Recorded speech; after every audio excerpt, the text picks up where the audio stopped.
It's 7 o'clock, so I'm going to go ahead and call the meeting to order. It's actually 7:01. We'll start with the Pledge of Allegiance.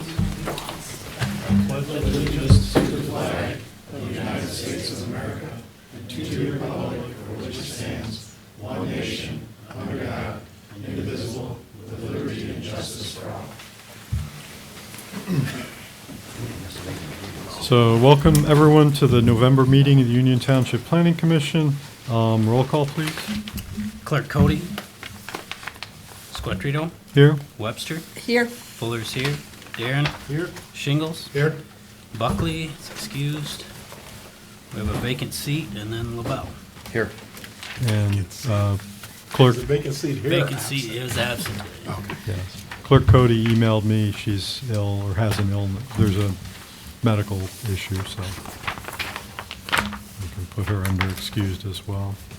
So we last met on October 15th, and you have the minutes from the October 15th meeting, and it's already been pointed out that the date was not adjusted. It's September, but that'll be corrected.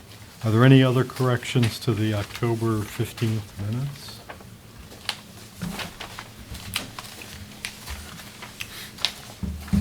Move to accept. Second. So there's a motion by Webster to accept the October 15th minutes with the date corrected, and the second was by Shingles. Further discussion? If not, all in favor of approving those minutes, please say aye. Aye. Any opposed? Okay, so we have our minutes. Correspondence, board reports, and presentations. Are there any correspondence? Is there any correspondence? Yes, I do have in your packet, well, it wasn't in your packet, I printed it out for you this afternoon, or yes, this evening. The annual Planning Commission report, or excuse me, the annual Zoning Board of Appeals report that the Board of Appeals prepares for the Planning Commission. I placed it on your desk. It's a letter simply from the Board of Appeals letting you know what they've done in 2019, similar to the annual report letter that you'll approve and send to the Board of Trustees. So no action needed. It's just there for correspondence for you to read and take as you will. Thank you. It appears that we've all had active and fulfilling years. All right. Agenda. So the next item is, oh, actually, no, I take that back. Board reports. Well, Commissioner Cody is not here, so I'm guessing we won't get a report from the Board of Trustees. And we don't, our representative to the ZBA is also not here, so I'm guessing we won't get a report from that. Anything from Sidewalks and Pathways? No, we did not meet this month, so we will have something in December, though. Okay. And so, unless anybody else has a report, we'll dispense with that. Okay? And we don't have any presentations tonight, correct? Okay. All right, so we'll move on to the approval of the agenda. Your agenda has 3 new business items on it, 2 preliminary site plan reviews, and the draft of our annual report to the Board of Trustees for our consideration. And then the other business item is continuing to review and discuss the proposed zoning ordinance amendment. Anything else for the agenda? What is this additional packet here that was? They'll be speaking during the public comment for items not onto the agenda, but instead of passing that out while they're speaking, they wanted to put that in front of you to look at while they're talking. Okay. So, that being said, are there any corrections to or additions to the agenda? If not, I'll entertain a motion to approve the agenda as it's prepared. So moved. Motion is by Shingles. Is there a Support. second? Support. Second by LaBelle. Further discussion? All in favor of approving the agenda, please say aye. Aye. Any opposed? Okay, so we have our agenda. Okay, so this is the point in the meeting where we have public comment on items that are not on tonight's agenda. Anyone who wishes to address the Planning Commission on a topic that's not on our agenda is welcome to do so at this time. We ask you to come to the podium, give us your name and address for the minutes, and limit your comments to 3 minutes. Public comments open at 7:06.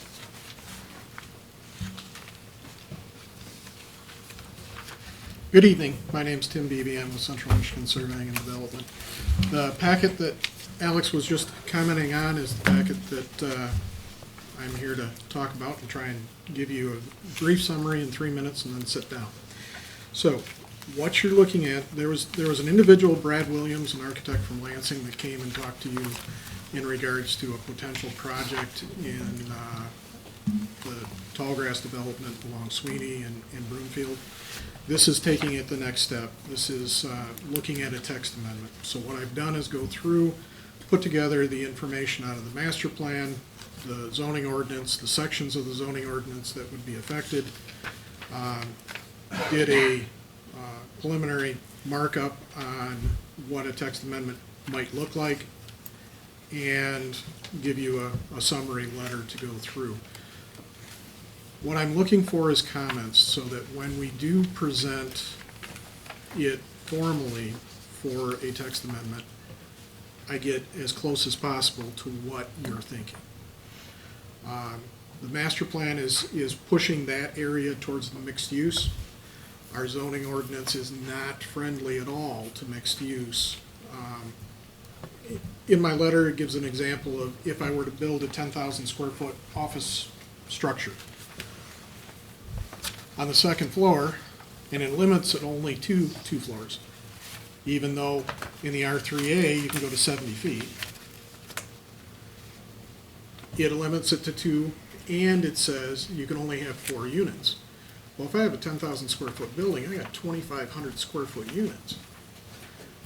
That's really not, what you're looking for. So that means you're limited to building little tiny buildings in order to make the zoning text the way it's written work. So that's what that packet is for, is to get you thinking about that. Give me your comments. If you can route them through Peter, he'll get them back to me, and I'll try and a text amendment that would be palatable to the planning commission. So that's what it's for. I won't take up any more of your time. Thank you. Thanks. Okay. Thank you. Other public comments?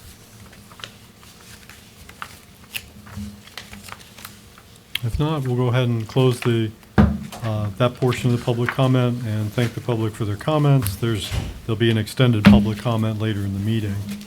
So we'll move on to our new business items. The first item is the first preliminary site plan review. It's 2019-11, Declare Services, office and storage located at 4491 East River Road.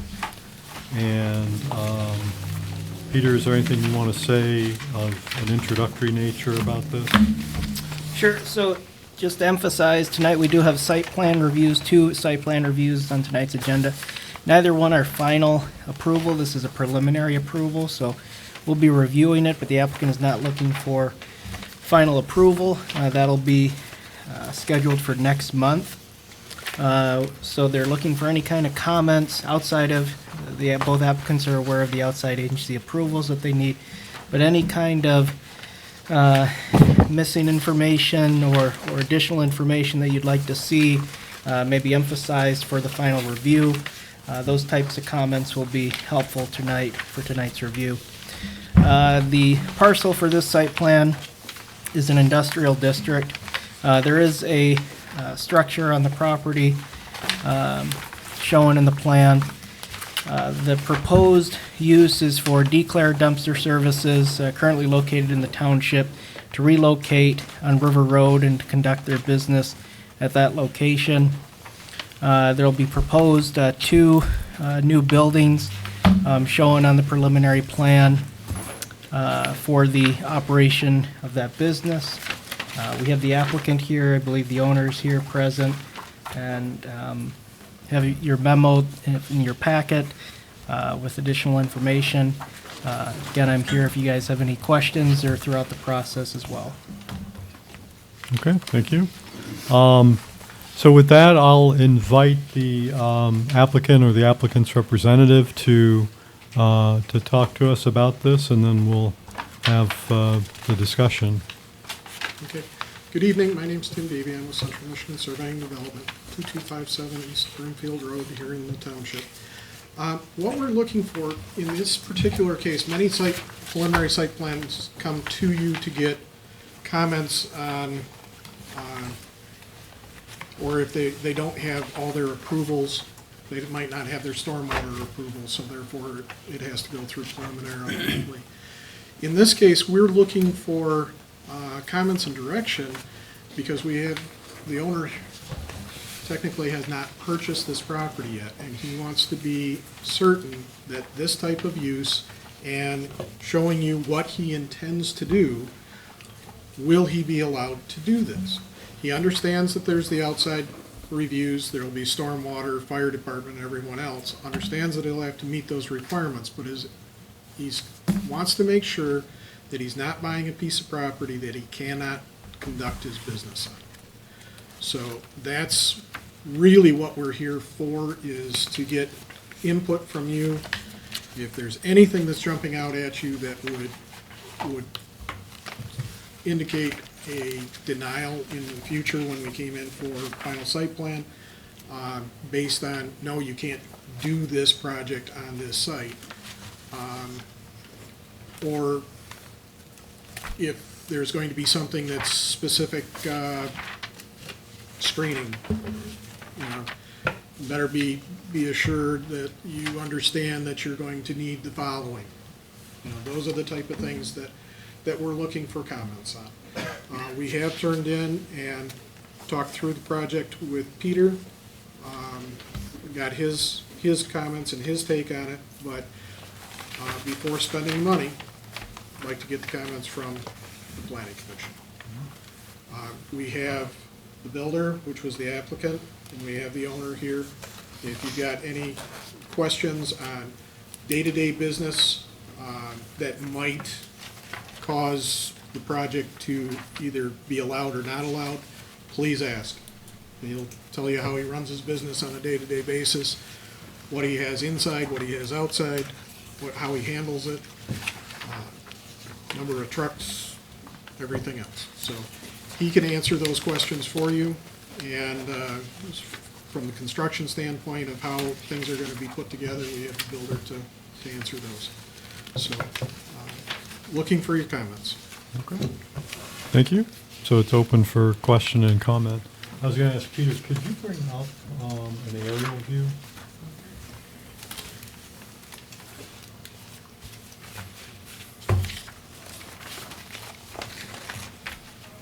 Forgot to bring my white binder.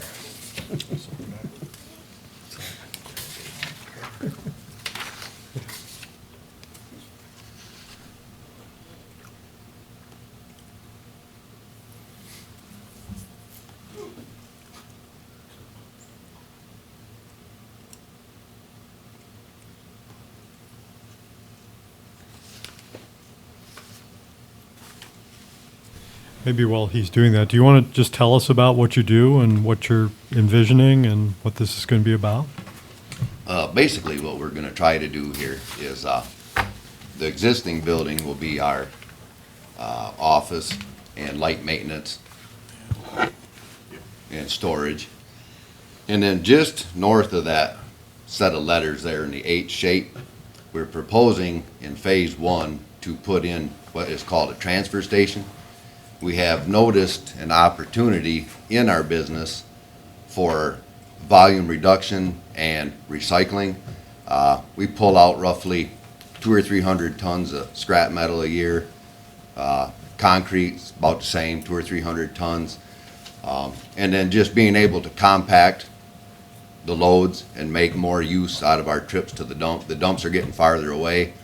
So if we can, you know, turn 10 trips into 3, fuel and time, consumables and such. And we've outgrown our present facility. This would be able to have everything inside, nothing outside, nothing in the wind, nothing in the rain. And right now we do as much as we can inside. All the dumping is inside, but we do have to get a scoop and travel out to the receptacle at this point. But this 80 by 80 building there at the top, without, everything would be inside. There should never be anything outside loaded still.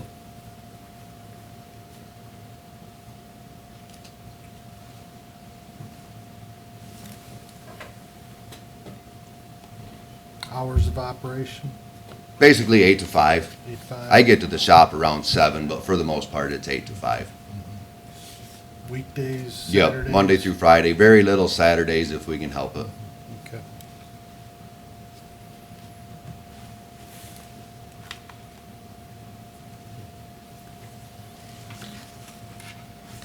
You know, I don't think our zoning ordinance really spells out what he's trying to do here, but I believe this is the spot for this. And, you know, this O here in this zoning ordinance probably is the best fit for it. Which one? Which one? O, Oh, I thought it was N. Because he said transfer, that's what that's. transfer, storage, transfer. It's more of a gas regulator transfer, either that, N Could or be O, N-O, yeah. N-O, N okay. or O. Okay, And, you know, this, so that would be a, Peter, you see this as a permitted use, correct? Yeah, when I did my review, I looked at it as, storage, similar Okay. to storage Yeah. facilities, building materials, but I could see where you can make an argument of N as well. yeah, Okay, so, but it's clear that it's a permitted use, right. whether we choose N or O, okay. So I, you know, I didn't know everything was gonna happen inside the building, so, you know, it brought me to, you know, screen walls and fencing thoroughfares, but if you're inside the building, I think that eliminates that requirement. What about outside storage of the empty dumpsters before they go get positioned? Yeah, so can we go back to the aerial? Ariel? Yep. And are you looking at single drive-in? Yeah, yep. Using the existing drive that's there. Okay. And then, all the empty dumpsters would either be put north of the existing building or west of the new building. Is there any natural screening there along 27? This is elevated on probably 20 feet. But, Oh, that's right, East? that's right, yep. To the Okay. viaduct right there. Yeah. That's right. And then there is a lot of natural vegetation there, right on River Road heading west. All of this is all screened. This will remain as it is until phase 2. There's a screening wall already here, comes across. I'm not sure what, I think BGL had equipment Yeah, stored here. That's what that is, okay. that's an old photo. That's some of their equipment. Is that house directly across Probably. from the drive? What? Where are you looking at? Industrial. It's an industrial, Right. yep. Industrial zoning. The only that thing that tiny I little saw as I building? look at the site, again, we don't This know one what right the here? building actually looks like. Are we making an assumption that it'll follow the site plan, the type of building, and we don't have a lighting and? Yeah. Yeah, Those all types of, of all of things. those items will have to be in Okay. the final site plan for approval. Elevations of the building, any kind of lighting plan. For this area, sidewalks are not required. It's not on a priority street, but sidewalks would have to be shown on the plan. And then the applicant, if they wish to not construct at the sidewalks, they could apply for relief through the sidewalk policy. To answer the question, the required conditions of any industrial district, all outdoor storage shall be in the rear yard and shall be completely screened with an obscuring wall or fence not less than 5 feet high or with a chain link type fence. Greenbelt planning may be required so as to obscure view from any residential or business district or from public street. Given that this does not abut residential or business district outside of the public street, which if it's in the rear yard, it will be. So the green belt planning doesn't look like it'd be required, but if there is outside storage, it says that it'd have to be in the rear yard and then screened with an obscuring wall or fence not less than 5 feet. So Again, as I looked at it, I was like, I'm not really sure what I was looking at. I was like, okay, I'm not sure in the preliminary, but as I listen, and I sit here and listen, it's a permitted use, and as long as they would meet the requirements of a site plan, I wouldn't see how we could rule against this. I agree. It's agree. permitted use. And it's a As good far as the location. structure that's being proposed, it'll be a metal structure, whether it be metal frame or whole building. They're going through the cost analysis on that for the size. Because there's a break point where all of a sudden metal buildings start being more cost effective than whole buildings. So, builder's doing that now for the owner, but, you know, really what we were after was to hear what we're hearing tonight. This is, even though it's not specifically written in the ordinance, we believe that it falls in this zoning as a permitted use. Yes, if you've got outside storage, you'll have to provide screening, whether it be evergreen or fencing. But we needed some factor of safety before agreeing to the purchase. And that's what we were here hoping to get tonight. Then they can go through and finish their transaction, and I can finish my plans. And the screening from the public road is US 27 considered public road, because it's gonna be awful hard to screen from that.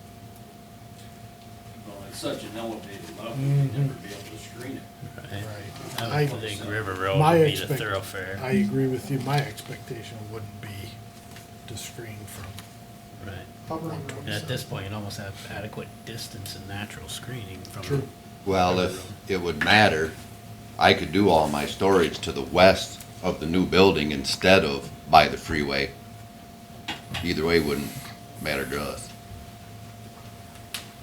They would put them behind the building and behind that clump of trees there by the road. Well, I'm not sure that matters. sometimes freeway exposure is a good thing. Yeah. I'm not sure it matters. And then, like I said, they'll be empty. They won't be out there full, so. Right.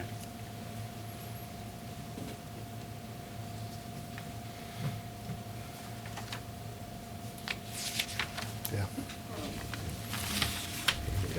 Screen, lighting, all that stuff, but nothing in the ordinance. Good go.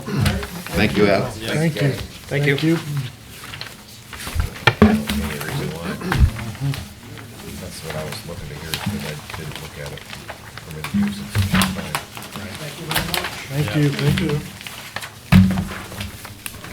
Okay, so that was item 1, or item A. So the next item is site plan, another preliminary site plan review, SPR 2019-12. This one should be familiar because we just did the special use permit a couple months ago, I think, for the filling station at the corner of Isabella and Broomfield. Is that right? Yeah. And with a Dunkin' Donuts in it. So again, Peter, if there's anything you want to say before we turn it over to the applicants? Yep, so I met with the engineer working on this plan. They are seeking a preliminary review. I believe they're about 80 to 90% the way they're finished, but they wanted to, instead of waiting until December for a final review, to get input now at this juncture for a preliminary review. The chair is correct. This deals with a special use permit that we held a public hearing for, that then the Board of Trustees approved. It's for, the special use was for the filling station, also known as a gas station.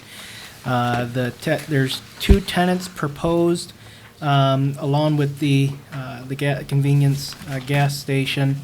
One tenant we do know is Dunkin' Donuts, and another tenant is to be determined. There is a double driveway proposed. Again, similar to, as with all preliminary plans, the applicant is well aware of the requirements of the zoning ordinance and outside agency approvals, but they're looking for any kind of input to maybe do some corrections or dotting any i's, crossing any t's before they turn in for their final review next month. Okay, thank you. So with that, I'll turn it over to the applicant to walk us through this, and then we'll have a discussion. Okay. My name's Sarah Ross, and I'm a civil engineer with Practical Engineers. And this is, you guys met these guys before, Rich and Chad. They're part of the development team for the project.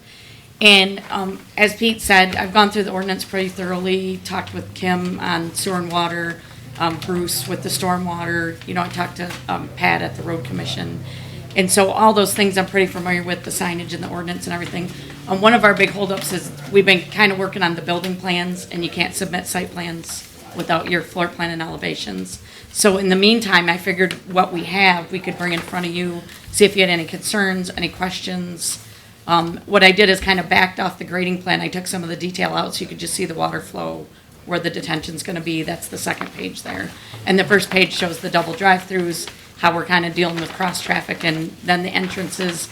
As far as the entrances go, I met with the road commission, and those are the entrances that are already there on site. As you know, it's 2 lots that they bought, and so there's an access to the one, you know, that's further to the south, and then the one to the north. Those accesses are designed for commercial use just for this, so they would be fine how they are. He said we also could move them further away from the intersection if we wanted to, but he said it's not required. I sent him email copies of the plans. I don't know if he got back with you at all. Peter, did he get back with you at all? No, he didn't. I sat down with him too, just like I did with Peter, and he didn't really have any big concerns because we were using their entrances. And then everything else, you know, the tanks, these guys have done a lot of gas stations and filling stations. They work with professionals with the tank installation. The stormwater, there'll be a primary and a secondary. You know, when the water comes off the parking lot, it goes into a primary basin and then into a secondary basin, kind of as a safety factor. That's also required in the ordinance, but they can waive it, but we will do that just because of the use. And I just was gonna entertain any questions you might have or comments on the site plan. Okay, it's open for comments and questions. Are the sidewalks on here? Yes. Sidewalks are Yeah, shown. they're there. I didn't have my enhancement glasses. And if you look on the pretty colored one, they're on there too, right in front of us. Okay, 5-foot sidewalk planned, lawn Okay. Isabella, 5-foot lawn from okay. I wasn't quite sure if that was it, but okay. The only thing that I saw that I really a little concerned about is the traffic flow into these drive-ups. That looks to me like very confusing. Of course, I don't see the sign that you're gonna put there, Right, so I and don't know it's if that's gonna change things, but. Three-dimensionally would be easier. Can I come up and kind of show you? Would that be okay? Okay. So, the way that this, I did quite a bit of research, and I went to probably 10 or 12 different facilities to kind of see what works. And these guys have a lot of experience too in this field. So we had played around with it. Originally on the plan that you saw before, this parking lot came straight through and it crossed those, which is a bad idea. So what it is when you come around the building, there's a wide drive around the building. One is for the Dunkin' Donuts drive-through, which goes to the building, and that separates itself right there. The next drive-through, you can drive all the way around the building here if you want, or you can get into the second drive-through and go around. So the only cross-traffic is really the 2 drive-throughs, but that's stop-and-go traffic anyway. So none of the main drive access crosses the drive-throughs. They're separated. In that plan, you might be, if you ever stop at the Birch Run exit that has the outlets, there's a Dunkin' Donuts gas station there, along with the Jimmy John's. They have a similar traffic pattern there with their drive-throughs. There's 2 drive-throughs, one for the Dunkin' and one for the Jimmy John's, and they actually do it the same way, and it actually works very well there. And when we first looked at this, I thought, I don't know about that, but then I saw the facility in Birch Run, and I'm like, okay, it does flow through pretty well. So it separates the drive-through traffic from the regular traffic, and that's kind of the goal, when you're doing that type of thing. And there's the right amount of staging here for cars. They let 3 to 4 cars between the kiosk and where you pick it up, they let 4 cars behind that. That's all built into this plan, into the development plan.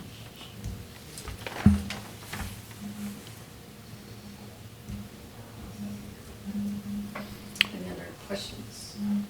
I like seeing the future shared access drive on the thing. We're hopeful that whatever gets developed to the west there, that you're able to have that type of sharing, because I think it would be helpful to have people be able to move that way rather than having to go back out onto Broomfield.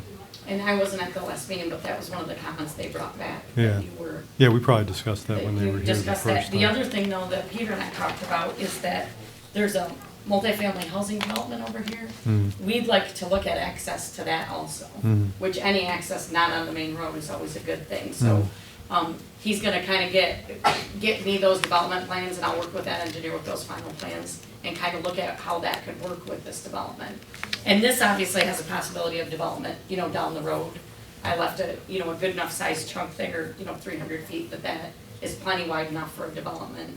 I think the requirement in commercial there is only 100 feet wide, is the required width, so there's almost triple that, you know, right here that's open. But we would still like to maybe consider an access to that development. I know the retention pond is directly to the south here in this parcel here. Of that, and I Of the haven't really apartment seen the complex. plans. We didn't get them out when we were here, but he kind of showed me Yeah, The this, so this basic. whole corner is a pond. right here. Yep. Okay, so maybe it'd be something, you know, further back Further here. up, yeah. We could come along that south edge, you know, the pond, between the pond and this site. But Right. it's certainly something that we've, you know, had conversation about that we'd like to consider. The R3, see, we butt against the R3, so we're gonna have some screening because it abuts residential, correct? So, Half of it does, yes. so therefore, we would have to look at the site is that the screening would be is it north, south, east, or west? Southwest. Which side would it be on? So the north, this is Isabella Road, this is Broomfield Road. Here's the parcel in question.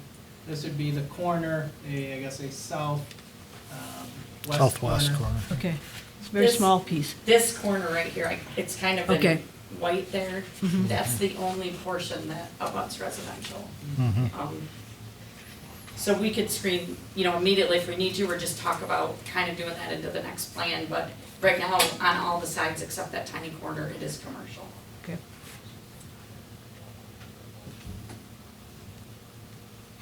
The one thing you might see different on the next plan is with this access, we will probably turn, it's easier flow to come in and out, you know, this way through the pumps. So that island might just turn, you know, the overhang where the pumps are.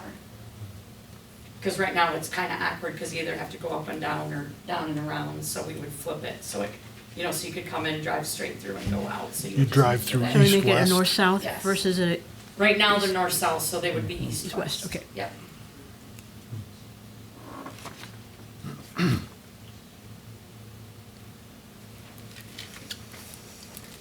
I guess I had a couple questions, or at least one question about the stormwater. Yes. What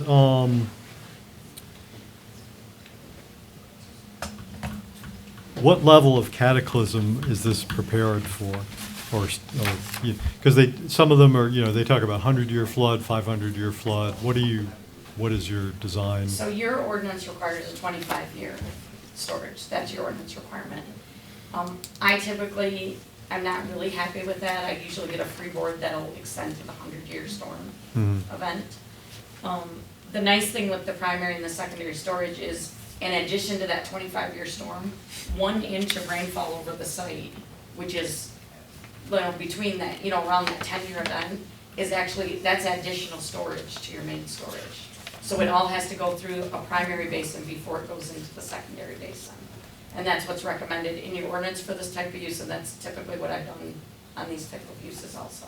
So it's kind of got a double whammy of safety, but that's the size. Yeah. I probably will oversize this basin too, understanding that this might be developed Yeah. at some point. Yeah. But all those numbers, I went over them, you know, with Bruce, he does your review for the stormwater.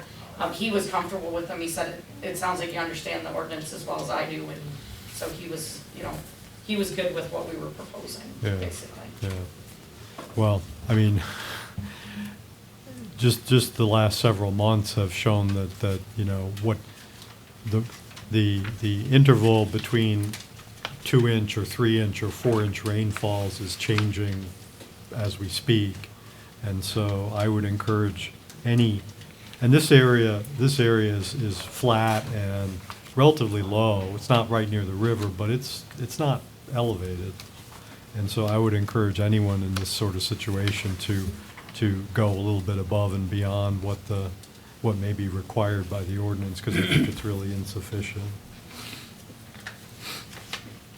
And I too am comfortable with that, and the reason being that it's only a problem on our site if our outlet, if the storm sewer is already full and we want our pond to go into that storm sewer and it can't go in there, then all of a sudden we have a problem on our site. Yeah. So it becomes a problem for us, so I am right in your corner there for multiple reasons, but, I'm looking out for my owner too and making sure that we don't have a progressive type problem that backs into this site, Right. so.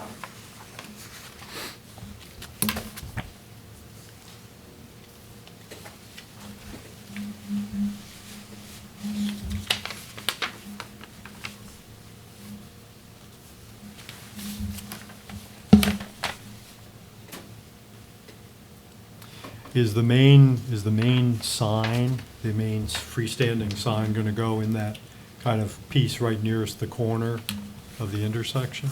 Or is that known yet? That- I would imagine it will. Yeah.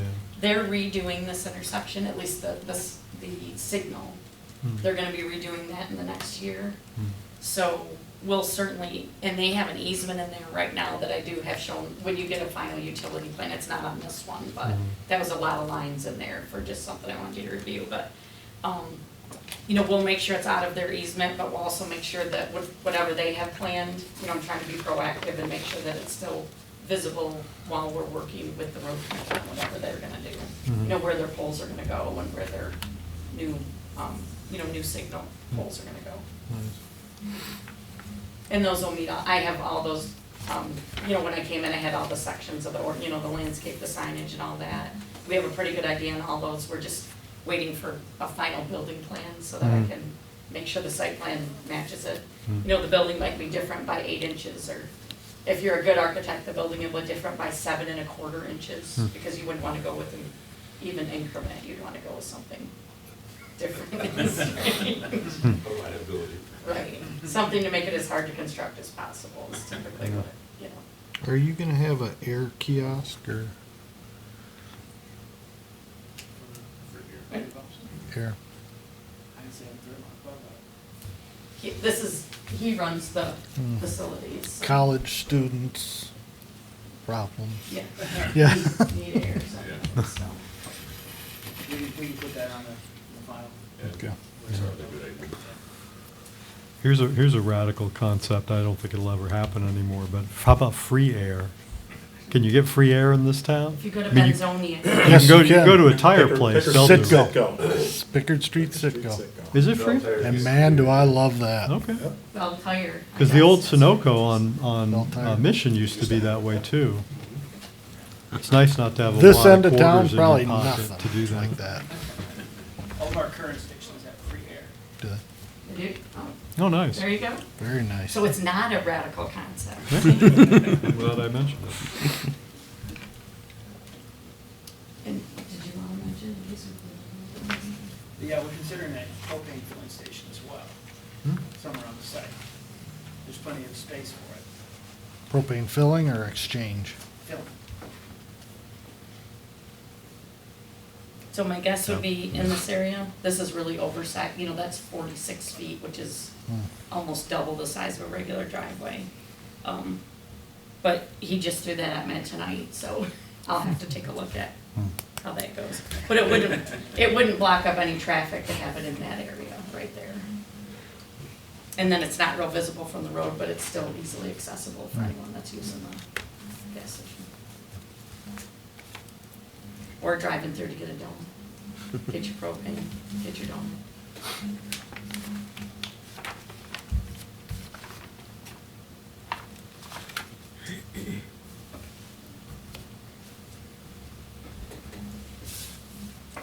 Other comments and questions?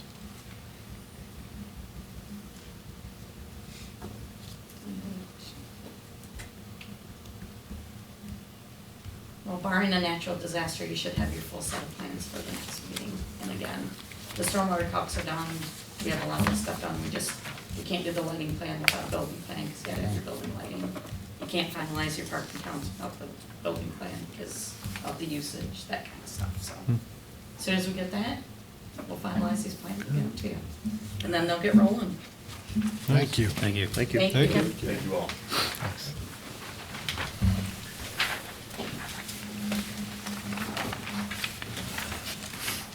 Okay, so those were our two preliminary site plan reviews. The next item is the annual report, which is the letter, I think it was the last page in your packet. That, and I'm always upfront about this, that Peter drafted for us, which we appreciate. And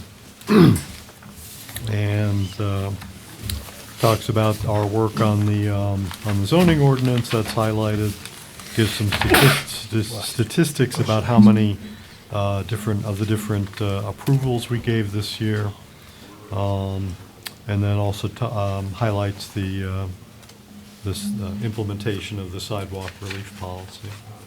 So it's open for comments.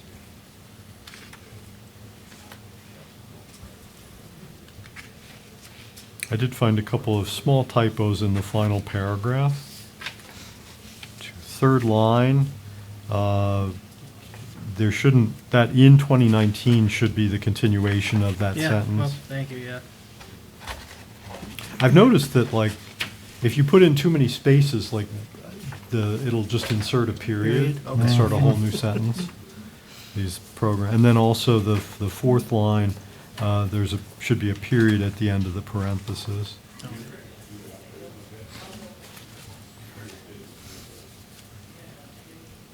But I mean, I thought it was good. I thought it was short, it was sweet, it had all the essentials in it. But if there's anything that anyone thinks should be in there, they should definitely say so.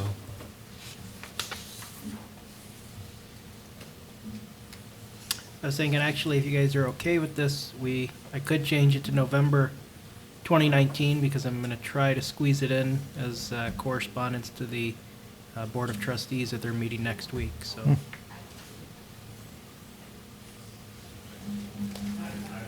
Seems reasonable to me. Yeah.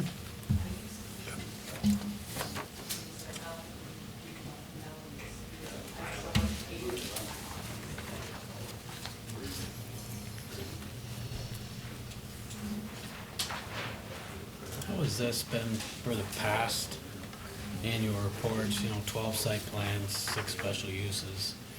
Is there any way to give them some sort of insight of, is this a down year, is this an up year, is this? I mean, it would be nice for them to know that, Yeah, I could look at it's maybe, something, last year we had 24. Not sure what's going on. yeah, I can look to see what we've done the last few years, and then I guess if this is a lot less, I could indicate that it's less, or that it's more, or it's pretty much This year right on. We have seen a significant increase, Yep. or decline or something. Sure, I can look at So- that. Yet the When they're reading requests- this, they have some sort of idea of what the activity was. But the requests were complicated, not all of them, but there were some complicated requests that, Right. Yeah. I just feel in my opinion, it was a down year for site plans. for number of. Yeah, for number Yes. of. So we looked at 12, but were they all approved? No, not, we have had site plans that, Those applications? well, So- trying to Same think with now. the special there's- use permits. We looked at 6, but were they all approved? Yeah, not all of these applications were approved. I remember that when I was looking at this, these were applications we received. Some of them were retracted by the applicant. For example, we had, for rezoning, along Remus Road, if you recall, there were 2 separate ideas, along with special use permits. One was approved, one was not, and then when the one that was approved, the other one was withdrawn by the applicant. That was for the additional storage in the rezoning, I believe from R1 to B5. But, Well, not that we want to create a lot more work for you, but yeah. I think if those 3 bullet points could include the number approved, that might be nice. And then with Alex's suggestion, I mean, how much work would, we must have these going back several years. I mean, I would think kind of like a bar graph almost of site plans and special use permits and rezonings over the last, say, 5 years would be kind of interesting. And if it's way down in numbers, we need to add the number of time that we met this year, just to contradict how much work. Oh, we had. number of meetings you guys want to include? Yeah. Just so they don't think we're slacking. Well, he doesn't give a number, but in the second paragraph, he mentions that we did have special meetings to deal with the zoning, so. Yeah, I can look at number of meetings. This might actually go on the December meeting then. Okay. Wow, I don't want to create work. Well, we might as well be thorough. Yeah. Okay. Any other comments on this? No. Okay, thank you.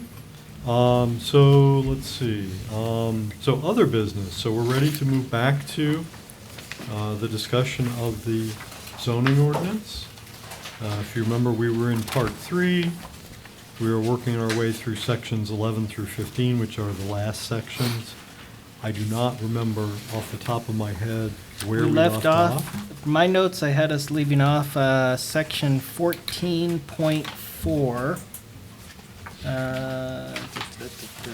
Which would be on page, 14, 17. let's see. 18. Yep, right at the bottom of 14-18.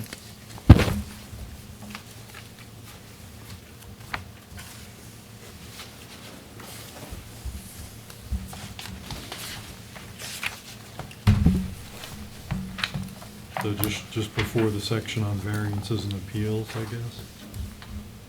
No, 14.4 is titled Variances and Appeals. That's where we left off, so we'll start right there. Yeah, that's what I mean. Yep. We had gotten to just before that? Yep. Okay. all right. Yeah, I couldn't remember, because section 15 is only 2 pages. I couldn't recall if we actually tried to finish that one and just take a quick look at it, but I mean, we can take another look at it tonight too. It's only 2 pages.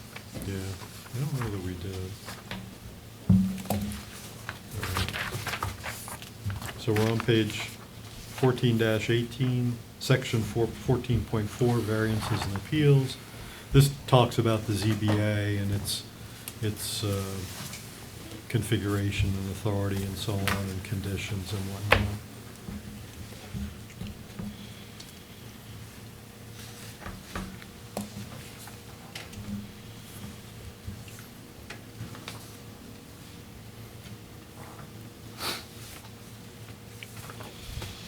This is I just comment on the ZBA's interpretation of what the road commission has going down there.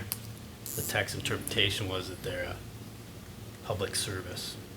You read that description, a public service is a water main, a utility line, a gas line, a telephone box, a power pole.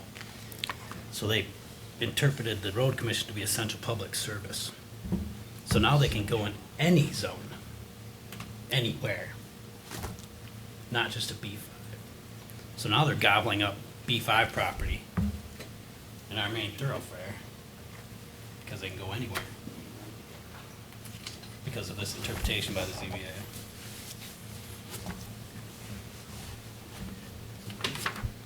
I believe that's the wrong interpretation of the I ordinance. agree with you. But it says here, shall have the authority to hear and decide. I On the believe, zone, interpretation of the zoning ordinance. well, and I believe that comes from state statute, that they have the Yeah, they final do that. authority. Well, we looked earlier at the language, somewhere earlier, there's the language that talks about what the definition of a essential Essential public. public service. Was it, do you remember, was it? They hung their hat on that it's for safety, public safety, something like that, that they go out in the winter and provide safe passage. Yeah. What do they do all summer? Provide safety. They cut the weeds so that you can see the traffic coming? They get rid I mean, of it's a the- stretch. You can see any It's a deer stretch. and any animals that cross the It was street. the wrong interpretation. But to put an office building, is that the service that corrects the safety issues. You know, they can have their stockpiles behind people's condos and, you know, essential public service. And what's wrong with where they're located, in this case? Right. So, my opinion is they got $10 million to spend, and they're gonna spend $10 million. That's a lot of money for a, But A long way, a long that's a way. different discussion here.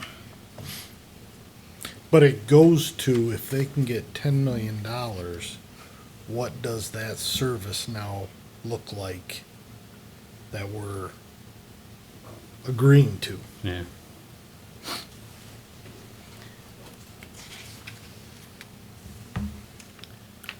So the authority of the zoning board of appeals. Well, if you clarify it, I think that was your intent, right? Right, no, this is they are the authority to hear and decide on these text interpretations. That But was if just you one, leave- one example. If you leave the interpretation, if it's clearer, And that's where our definitions need to be clearer. yes. This would be one that we should have the discussion with Chris Correct. and say, in other municipalities, what is service indicating? And can there be a clearer definition so that it doesn't have to go to ZBA?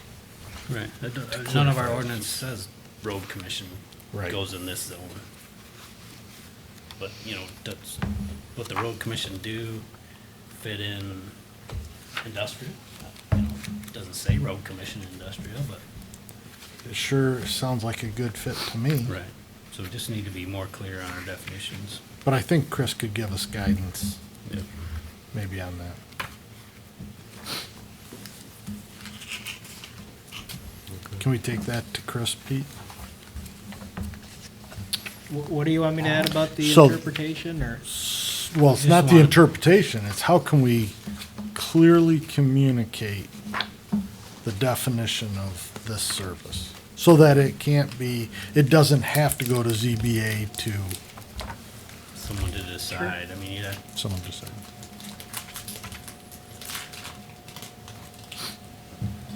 But that would refer to the earlier section Yeah, where I the mean, definition I can make the Yep. note and I'll. But you're pass talking it about, along. defining, providing more definition for what an essential public service is? or yes, or just being more clear. Yeah. Yes. I'd be interested to hear what is, what other communities do. I mean, we can't be the only place where this is an issue. Right. Well, it was a point of contention in this room for us, so.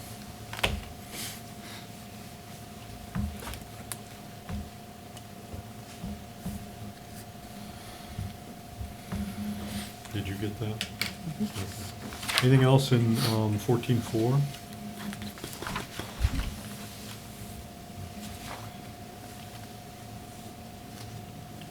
Actually, 14.4 is a long section. It goes on for about. One thing I wanted to point out was in 14.4B 4A. So this is talking about the variances and authority to grant dimensional or non-use variances shall be exercised in accordance with the following standards. And so in our current ordinance, that's the only kind of variances we give. We don't give use variances. They have to be dimensional or non-use variances. It states practical difficulties. ZBA may grant a requested non-use variance only upon a finding the practical difficulties exist and that the need for the variance is due to unique circumstances peculiar to the property and not generally applicable in the area to other properties in the same zoning district.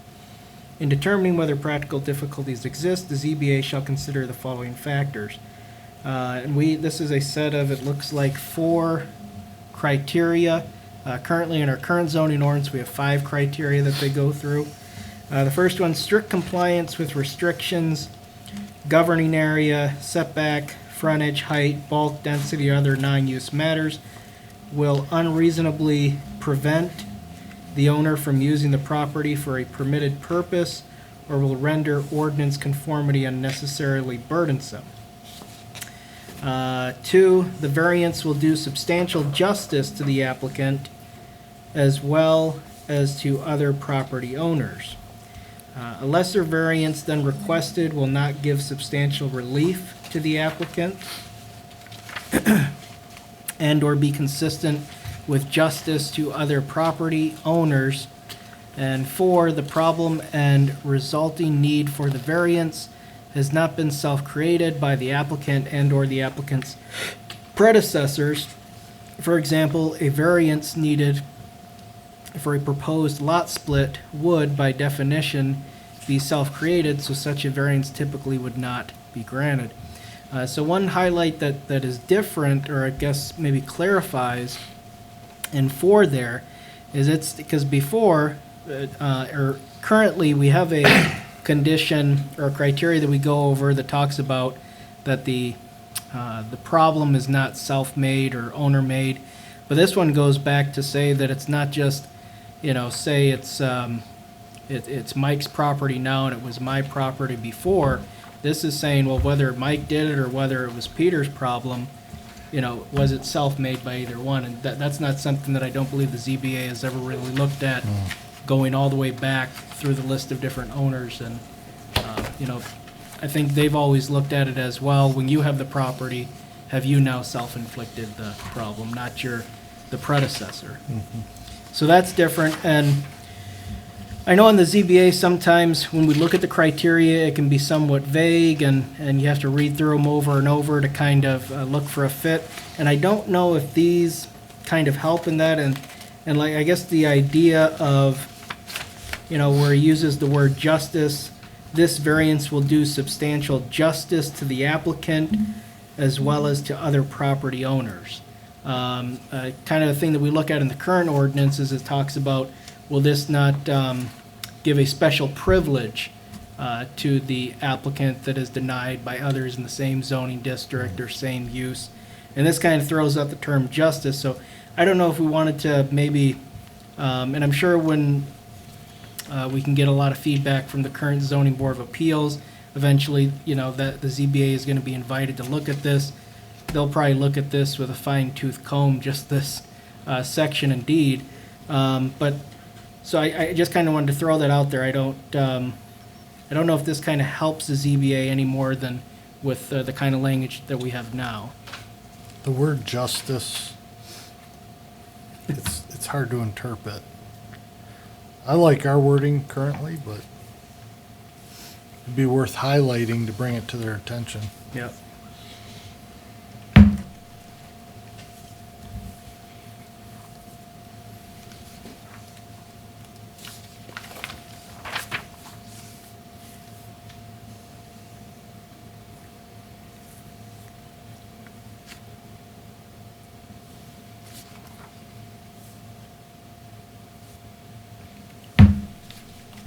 Could you say it's something like the variance will do or would provide substantial benefit to the applicant? Would that be? Well, because I mean, when I read the variance will do substantial justice to the applicant as well as to other property owners, it's almost kind of saying, well, if you allow them to, if you grant them this variance, I mean, you're almost making everything better. And that kind of seems the opposite of the goal of the ordinance. Zoning ordinance is supposed to be the gold standard of what we want, and it's fair and it works. But I guess, I mean, that's what I look at, substantial justice to the applicant and those around it, by saying, well, if we grant this variance, we're going to make everything even better for the applicant and the surrounding, and so I guess it goes against to what the zoning ordinance is supposed to be.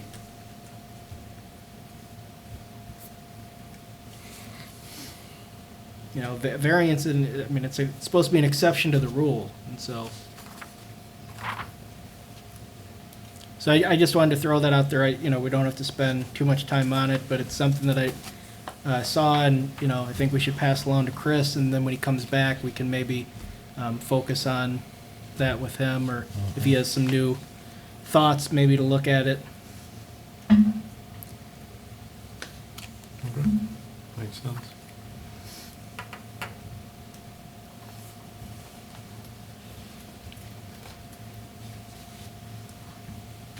And then in 14.4,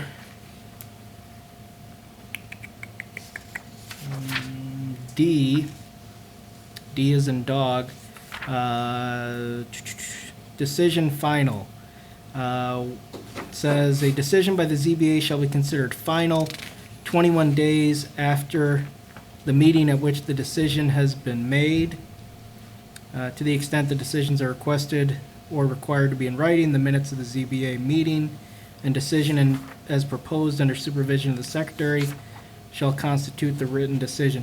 I guess that kind of clears up one thing that we've had is the decision isn't final until the minutes have been approved. And so once those minutes are approved, typically at the next meeting, that's when the 21-day countdown starts. And so I didn't know if maybe we could just reword that to make it more simple, that's clear, that's how it is. I think that's what he's alluding to with the way he's written it, but I don't know if he could maybe clarify it.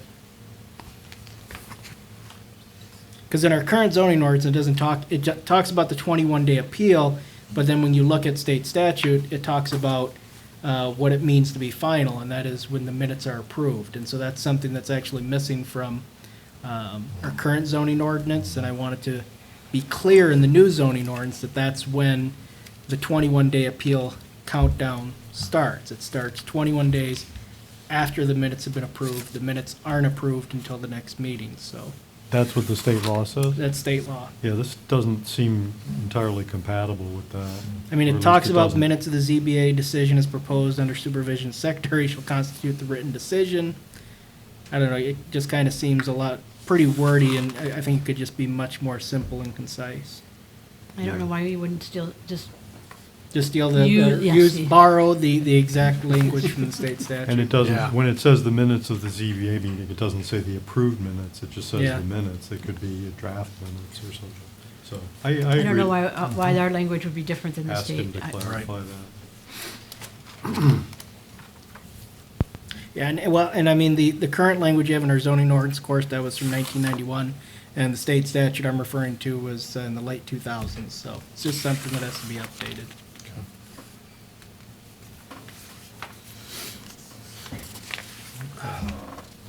Anything else in, D is the last section of 14.4. Anything else in that section? 14.5, zoning ordinance amendments.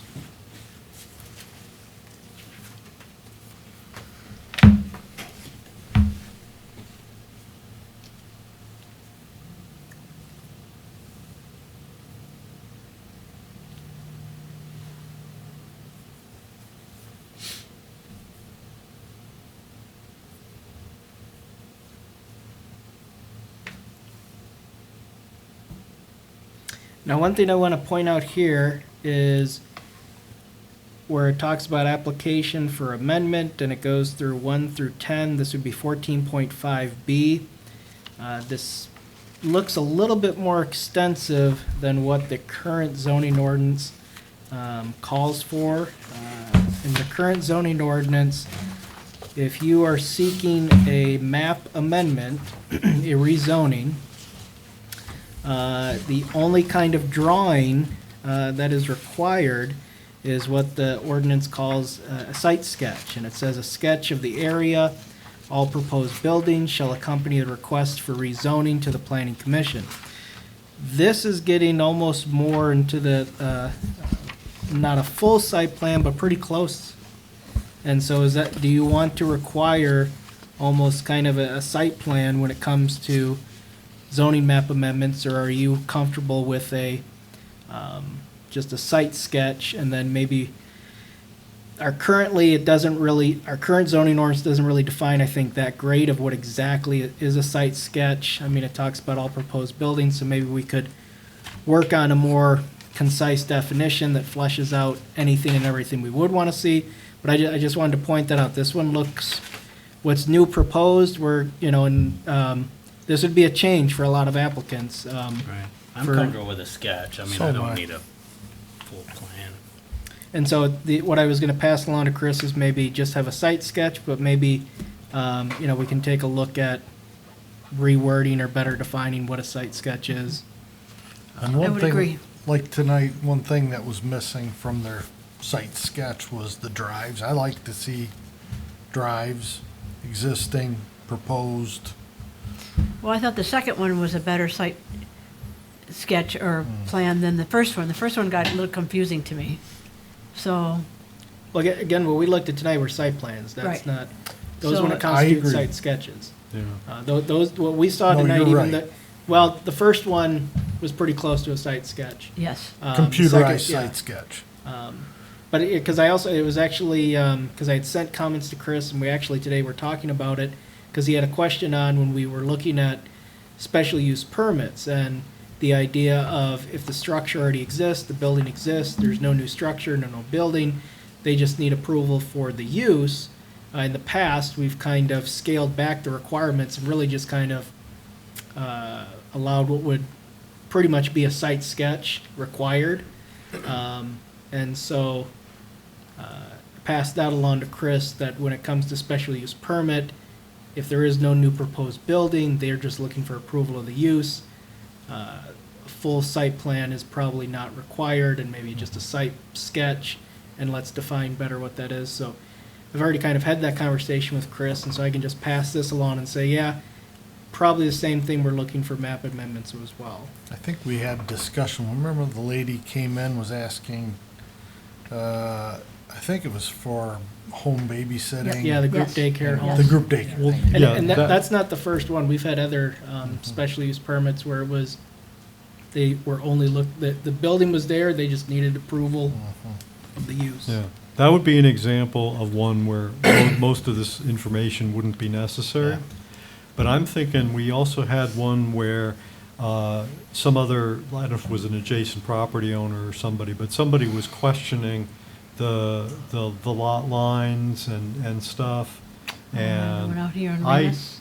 yeah, somewhere. Yes. I don't remember where it was, but I can see situations where some of this stuff, like the existing and proposed easements and the lot lines and the dimensions and the right-of-ways, I can see situations where those would be of value. Yeah, yeah. So what so I'm thinking probably what we could do is add the language of, if we say this is what a site sketch is, but the planning commission reserves the right to other additional Request. information requirements upon request. And Hmm. so that's something that, I can work with the applicant on, and if they just say, well, I think I'm okay with just the bare bones site sketch, they come, you guys go, well, we want to see some lines, then they know, okay, well, they took the risk. They can either add the stuff up front or just come with the site sketch. And if you guys want more, then it just delays their, their approval. Right. I think the more direction we would give an applicant on what is it, the bare minimum of the site, what does it look like? When you say site sketch, I have no idea I wouldn't have any idea what that would mean unless you would give me a criteria that this has to be on it, just like with the site plan. I don't think. Well, I mean, currently, Yep. if you read it in our current zoning ordinance, a sketch of the area, so I take that as the parcel in question, and all proposed buildings, and that's it. How about with dimension? Yeah, no, and so that's why, I mean, yeah, we could add width. I mean, something that I've already passed along to Chris, so I'm expecting him to bring us back Proposal. maybe a draft definition, and then we can look at it. But I do like the idea of, then saying, but we reserve the right to request more additional information. So.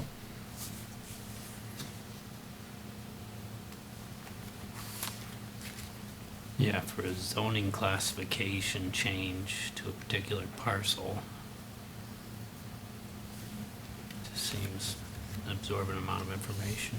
Yep, and I mean, we have had we have had applicants bring more information than just the site sketch. We've had them bring surveys, and, we've even had them bring full site plans, because the rezoning would then precede a site plan special use. So, they've kind of just given us the site plan right from the get-go and said, we need a site or a rezoning, but Yeah, I mean, as you point out, a lot of these are kind of context dependent. I mean, what are they doing, what's being proposed? I wonder if another option would be to have this as the default, but then allow for some sort of streamlined process when no construction is contemplated, or, you know, something along those lines. Okay, so similar to like a special use permit. Tiny, so basically, if I got a vacant piece of property, or even, you know, it has just maybe it has a house on it, if there's no proposed use, I just want to rezone it, then here's a site sketch and, you know, Yeah, be able to see it. something like that. Okay. I mean, that'd be another option anyway.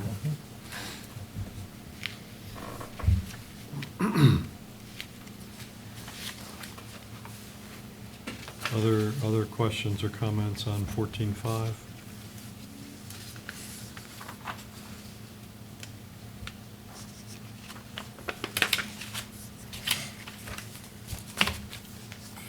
If not, we can go to 14.6, public hearing notice. It's kind of just procedural, what is involved with that.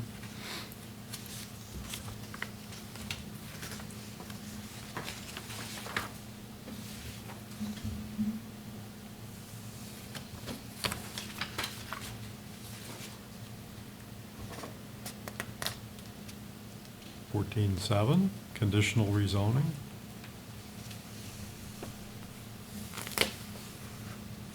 We don't get too many conditional rezonings, but again, those have to be, the condition has to be from the applicant. Just a reminder, when it comes to rezonings, we can't place any conditions. They all have to be owner proposed.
I did notice maybe a spelling error.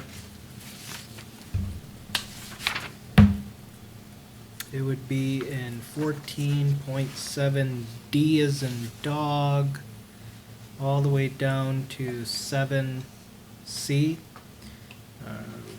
Recordation and publication of CR agreement, a conditional rezoning shall become effective following publication in the manner provided by law and after recordation of the CR agreement, whichever is later.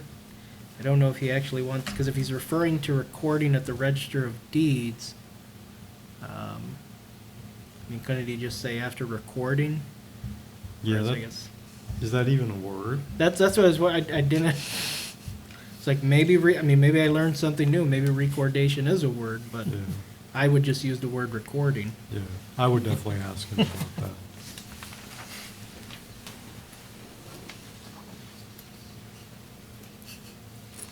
Look it up. It is a word. It's Okay. the act or process of recording instruments such as a deed or mortgage Okay. in a public registry.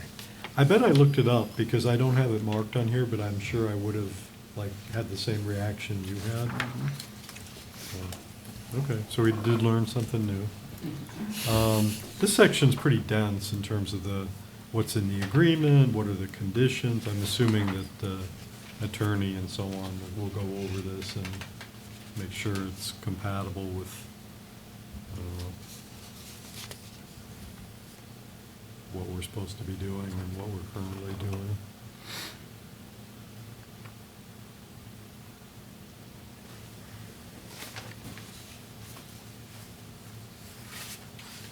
Anything else on 14.7? Brace yourselves, we have to tackle 14.8. It's a tough section.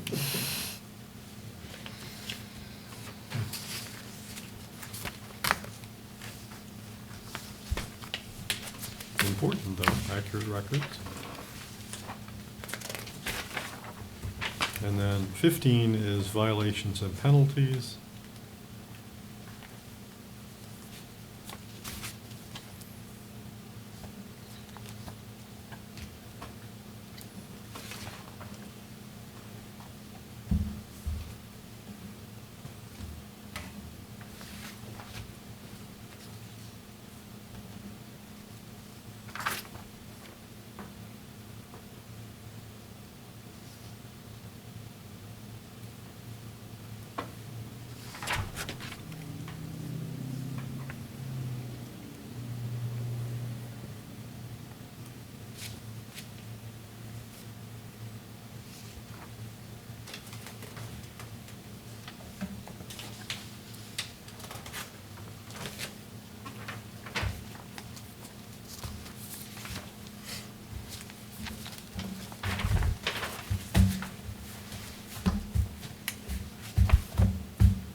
So if not, we've made our way through the document at least once.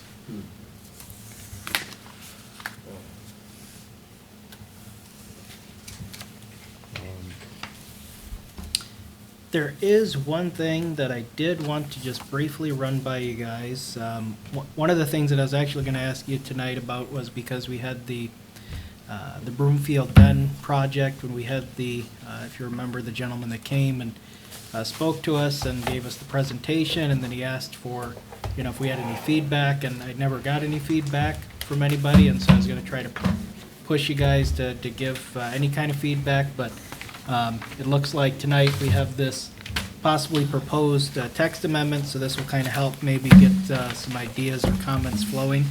But there was another project that they asked me to ask you guys about, and I said, well, I can do it when we're working on the zoning ordinance and kind of throw it out there. If you remember the proposed special use, the ICD Isabella Conservation District, they had a proposed special use. That proposed special use was denied, and that was for the electronic waste facility on Mission Road. Since that time, they've been looking at actually, and that parcel, I believe, was R1, and so they were seeking the public institutional use. They're actually looking at a group of parcels, and I'll show you up on the overhead in a second. A group of parcels further south on Mission Road that are zoned B5, and it looks like a good location, and it doesn't present a lot of the problems with the location that they had looked at with the residential surroundings, and but the problem that they're running into is the B5 district doesn't really specifically permit exactly what they want to do. The public and institutional use allows them to do it, but a public institutional use is not listed as a use or a special use in a B5. And so what they were looking for is maybe possibly proposing a text amendment of either adding public or institutional use as it's listed, and as it's written in the zoning ordinance, and ask for that to also be allowed in a B5, or maybe just borrowing some of the language, because of course they don't need all of it. Churches, accredited public, parochial, private schools, they're just looking for what they want, and maybe propose something that would say, providing public service or whatever to the community as a listed use. Isn't this a business though? They're goodwill. They're taking your stuff you're getting rid of. Your And waste. they're making money on it, on the transfer. But they're not goodwill, the people that. No, it's just it's an example of a goodwill store. Yeah. Well, but with the Goodwill, it's more, I People mean, are yeah, coming they in and take, shopping. yeah, they take your items, and then it becomes a retail operation. This isn't, I'm gonna donate electronic waste, and then people come in and they shop. So Somebody comes I don't and know. gathers it and pays them by the Yeah. ton for it. Yeah, I mean, I guess, maybe I had the same question you had, that wouldn't it fit some other existing category in B5? Isn't it a service? Would we consider it a service establishment? Um, Any retail business or service establishment? I would consider that a service. Yeah, providing service. So then therefore, that is a permitted use in B5, if I'm reading this right. I'll say, yeah, so B5, 23.2A states any retail business or service establishment permitted in the B4 district. And so if we go to the B4 district, we have listed,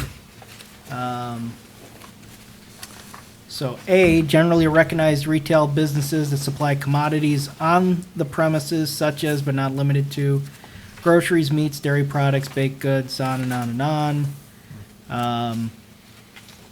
And then B, personal service establishments that perform services on the premises such as but not limited to repair shops, watches, radio, television, shoe tailor shops. So I mean, if you guys, I mean, because they're looking for any kind of feedback, if you feel that I guess their use, what they're proposing would be a use permitted with A and B, 22.2AB, which then goes to 23.2A. I mean, I can kind of give them that input. I might advise them to also, you know, if there is any uncertainty with it, that they could seek a, you know, interpretation from the ZBA, that they would agree with that interpretation. And then in that case, they could move on to looking to purchase the parcels and get a site plan going and move on, but They had outside storage, right? They did work out back, but did they say they took everything inside at night?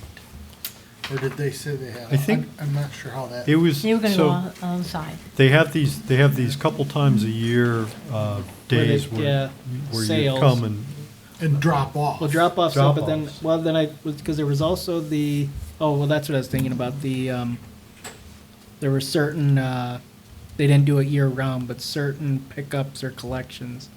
Maybe that was the, That was what it The was. ti- oh, the They tires. always did that. Tires and- Oh. Yeah. But there was somebody there during the work hours. Yeah. I guess my point is in B5, is there outside storage?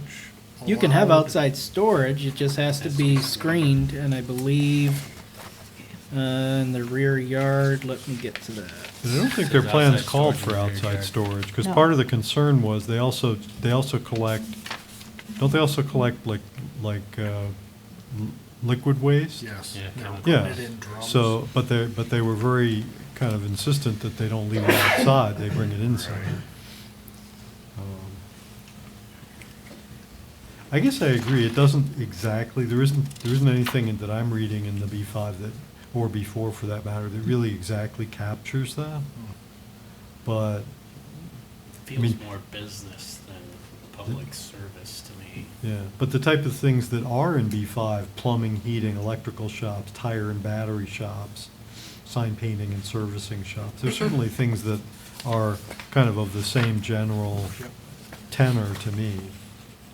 Service. Yeah, So I but go back- service with a, like maybe it involves a little bit of dirt here and there, those sorts of things. Mhm. And so I guess the thing that also the, what even the ZBA, if they seek a interpretation, and one of the things they had to be aware of by seeking the text amendment is whether they, if they were to add something into the district as either a special use or a permitted use, it wouldn't just affect the parcels in the area that they're looking at. It would be, if this is permitted in a B5, this can pop up in any B5 district. It's a lot of beef. And so, I mean, when you think about it, it's so, for example, if we were to say that, yeah, this is a, it can fit in A and B, would we want something like this, put on Bluegrass Road? And that, they aren't looking at Bluegrass Road, but if somebody came in and said, well, I want to do something just like that on Bluegrass Road. So, Would it be, I don't think it'd be more traffic than what Goodwill gets. If you put it next to Goodwill, for example, I mean, I think you're gonna have forklifts running around the yard, moving tires, loading stuff. I mean, this isn't, it's almost like contractor's yard type would, thing. how about how about it for an example down here at the Restore? Is that what, but that's a lot of outside storage there. That's something that I'm not sure we would allow, right? Would want to allow. But that's again retail, right? You sell it again. Where this comes in repackaged and then sold to somebody who just comes in and loads it up in their truck like you would shredded paper or Right. something like that. Wait for the market to go and then you sell all you So, want. but you're not getting average Mike and Alex is in there to buy it. Right. You're almost going commercial. What is the Isabella County Recycling Center up on River? That's in Union Township, right? yep, that's an industrial district. Industrial. Yeah, I'll get you. So they would then, if it's industrial, I mean, it would be a very similar type of operation as the MRF. So instead of looking at a B5, maybe we need to encourage them to look at an industrial. So, Look at what we Just just to looked give at tonight everybody- with Declare. yeah. I want to say the original, one of these parcels, Mm-hmm. so it was ag is where it was proposed. Of course, it got denied and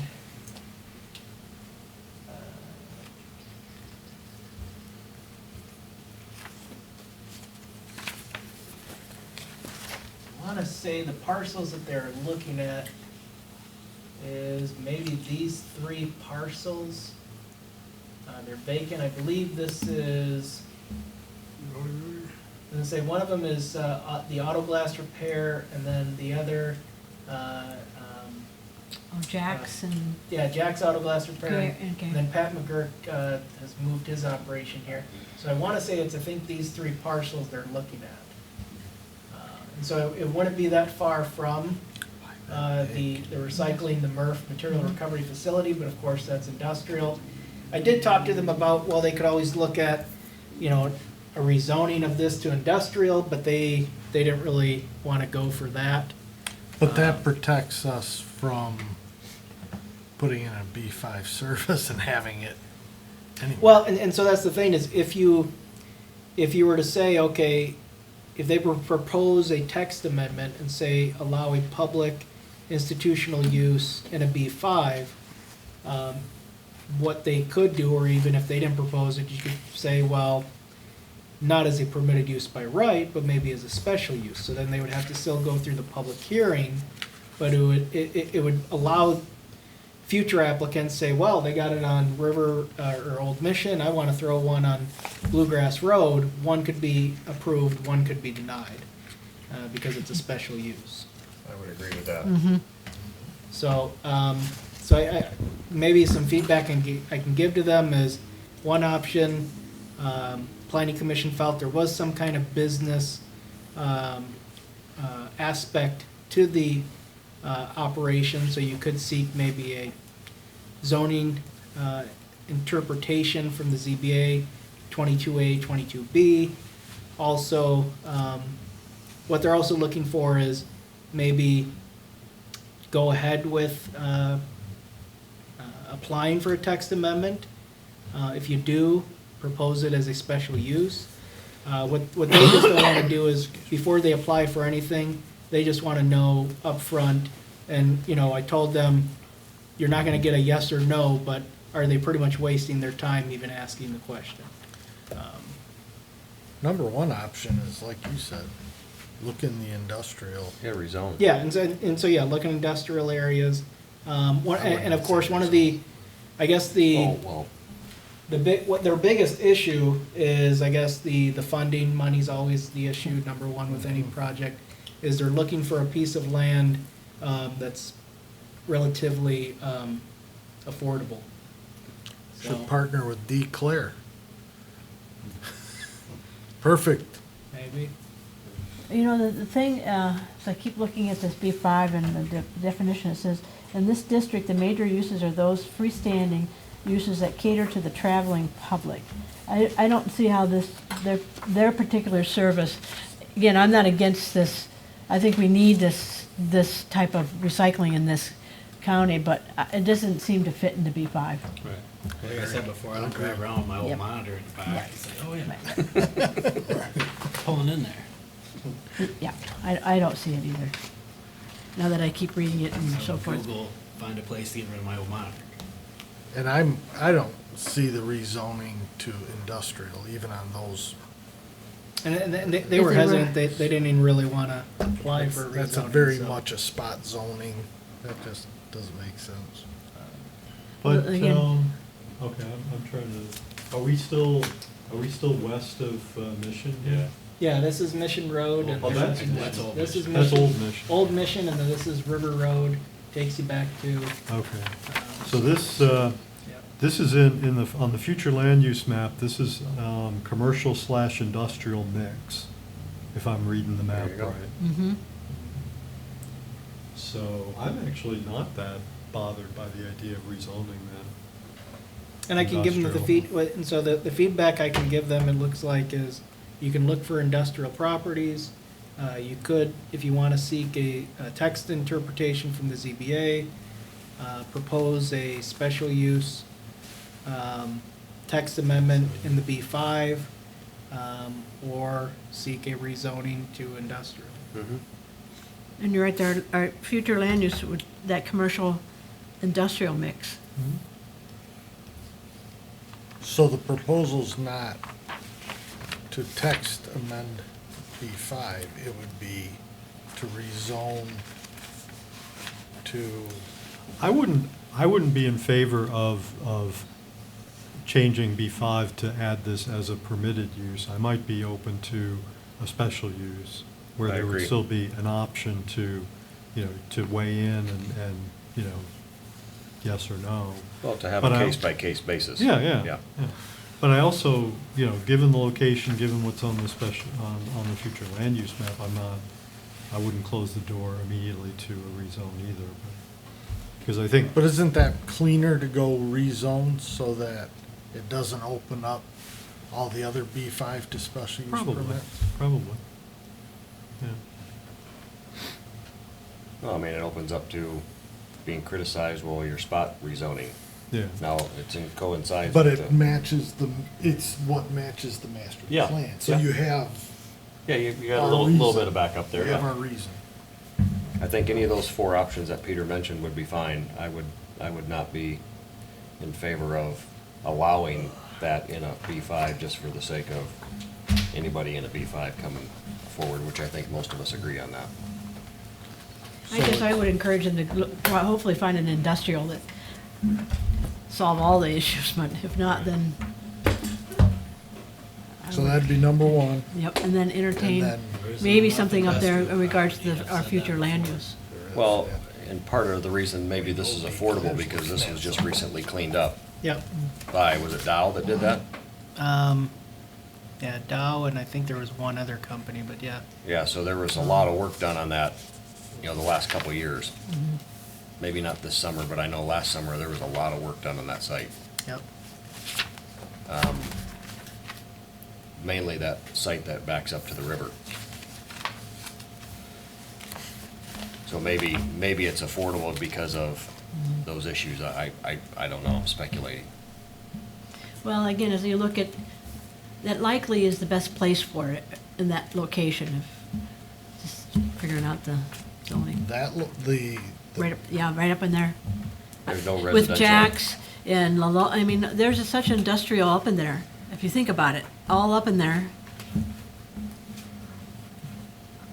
You got the, along the river there, you got also the snowmobile graveyard. So that, I mean, But that's up in the industrial. that's true, but it's right in that general area. I agree. Yeah. I agree. But there's still, like we were talking tonight with Dee Claire, there's still Yep. industrial property for sale. Correct.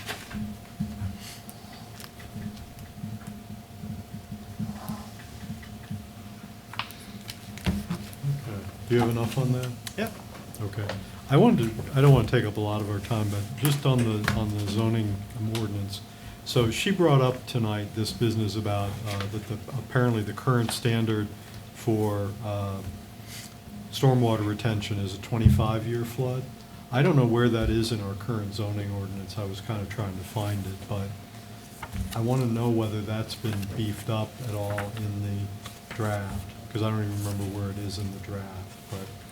Yeah, it wouldn't be in the current zoning ordinance. Our stormwater ordinance is a regular ordinance. It's online. Oh, And so, there's, but of course, there's been talk with that, because we have ours, the county has theirs, the city has theirs, and trying to get, maybe closer to all three of us on the same page. Our current, like, for example, our current stormwater ordinance doesn't really have a process, and, well, it does, but the process is very vague as far, and contradicting as far as if somebody were to need a variance from the requirements, what the process is. They can't go to the ZBA, because the ZBA can only rule on the zoning ordinance. It can't interpret or give variances to any of the regular ordinances. And I know the city, they have a process for that and how you apply and what the conditions are, but, Wouldn't we just let the drain commission manage that? well, and so that's the, that's kind of what I know we did with, I think it was the, one of the industrial projects. I think they wanted the CFS rate to be, faster, than what was, I guess, called for. And I think what we kind of gave them was, if the drain office is fine with it, then we're fine with it. But maybe formalize that, process, so.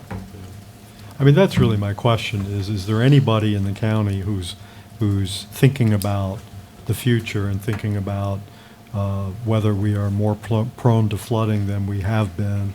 And if so, should there be more stringent standards for future construction? I realize it's an expense and it's not something you want to put people through unnecessarily, but on the other hand, if you build something and then 5 years or 2 years later it floods, then, Do we have, in current construction, have we had any issues with the current standards that we're holding our developers to? Does anybody know of any retention ponds that can't hold? They all have emergency overflows. Right. So So as you soon would as never know, As soon as you get up to a level, it just, but it's by design, yeah, so. that's how they're designed. But it's the street storm sewers that can't take it. Right, true. The sites don't have an issue. Mhm. It's the infrastructure under the roads that can't handle it. Sure. Those are all at considerably old Yeah. standards. Because basically, I mean, everything flows to the river, right? And so if you happen to live in the pathway of that, then every time we get one of these, 4, 6, 8-inch rainfalls, you're prone to flooding. But I see what you're saying. It's really, it's a larger drainage issue. And I look at specifically down this road, which I'm sure you've seen plenty of, when we had those heavy rains, the open ditches, Mhm. which are very large, were able to handle, we didn't have necessarily the washouts of the driveways and the roads that cross the large ditch, or the starting up at McDonald's and, you know, on this side of 20. So obviously, those standards are able to handle it. Okay. All right, well, we're getting, maybe we're moving. I just wanted to conclude with our part 3. So we've concluded, we've gone through all sections 1 through 15, broke them up into 3 different parts, 1 through 5, 6 through 10, 11 through 15. The plan from here on out is Chris is working on a new draft. It'll be a draft in its totality of 1 through 15. We're not going to break it up into parts. I did advise him that with the changes he's making, to be sure to highlight what's different, so that way we can smoother process of going through page by page, and everything that's not highlighted just remain the same. These are our new additions. And then we're targeting sometime in January for him to come back. That first meeting with the totality of 1 through 15 will just be for us, the Planning Commission. We'll be able to give, more input at that time, see what, we like about what we've done so far. And then invite at another meeting, basically all the stakeholders that we had at our kickoff meeting, and to show them, here's our 1 through 15, what do you like, what don't you like, and then he'll make another draft after our input, their input, to actually, propose possibly for adopting, so. Are we gonna advertise this or anything out Yep. about, or? Yeah, of course, the plan is that, when we're going through the adopting process, an open house and whatnot and all those things. I am looking at, I can take any kind of suggestions. Of course, we have all the stakeholders that we want to invite. And those stakeholders are all of the boards of the township, any kind of relevant, maybe other boards, the county, inviting the city, other townships, there's a Home Builders Association, Chamber of Commerce. So if there's any kind of group or entity that you think you want, just let me know. Hey, Peter, don't, just send me an email or call me, just say, hey, could you also reach out to these people or this group? Let them know that these meetings are happening, and if they show up, they show up. If they don't, they don't. But yeah, we do want to get these groups kind of, let them be aware that these meetings are going on before we actually have the public hearing, the open house, and then that becomes the only time for them to come out. Are you thinking of putting out a public notice? Because there may be some people in the public who also, and I'm just thinking what we had, the comments that Well, we had no, after the yeah. master plan, is that nobody seemed to know. Yeah. If I remember correctly, that was the Yeah. comment, that Well, nobody and- seemed to know. And so that's a good point, but that I kind of reserve for if there's just a general John Doe, Jane Doe, that, they hear about the open house, they want to come out.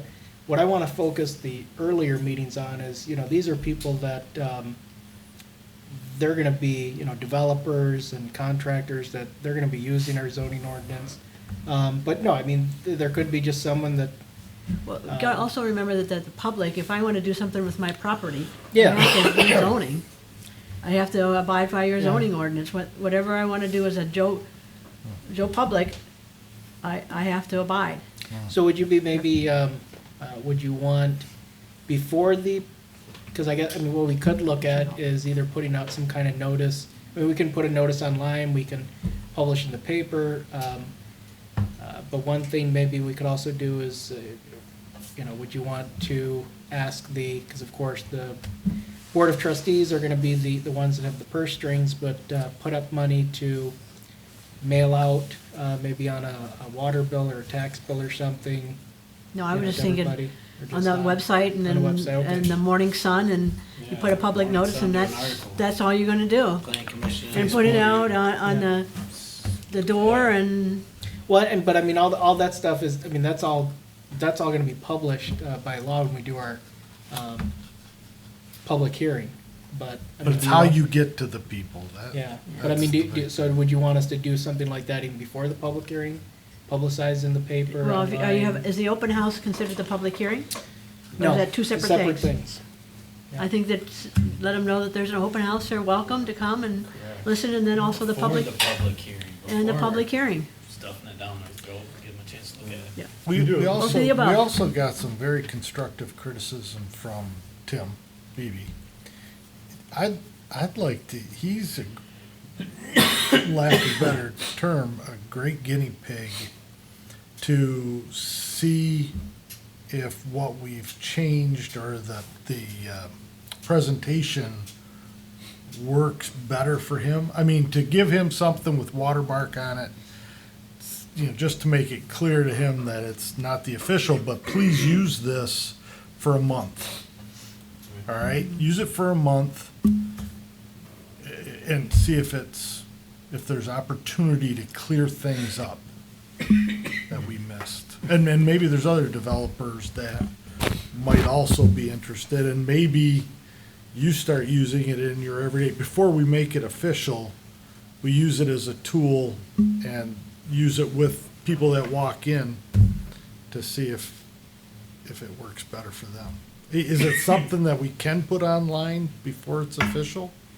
With watermarks saying draft or Yeah, whatever? I mean, what we could even, I mean, if you guys want, we can even, the draft that Chris has ready in January, if you just want to put that draft online and just Sure. let everyone know that this Sure. is it's Go take a you know, look at it. Well, yeah, it's strictly a working draft. None of this is, in We stone. welcome your comments. Welcome comments, and just kind of leave an area for people to Send your comments to send all the comments that they want, yeah. And that would be the opportunity to let people know what the process has been as well. And that may very well engage them if they know that there's been due diligence over this period of time to engage this with the consultant and the commission. And, we had a kickoff meeting because most citizens would not necessarily know that. So to just recap the sequence and then say, here's another opportunity as we now have a working draft.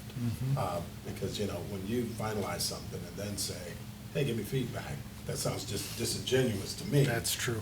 So we're still in working, we've gone through all 15, but. And really, the last thing they heard from us was, we're starting this process. Correct, absolutely, yeah. So we could also tell them, hey, we're done going through it as a planning commission. Finally, we have a first draft. Yeah. And I don't know what protocol is for these normal things. I know that in my experience in the last 5 years of being here and working with the city ordinance and now their master plan, having the charrettes and having these public engagements and having the round tables for 3 days, it's not reaching the people that it's impacting. Because especially businesses, because they don't have time to go do all this. They're trying to run a business and make money.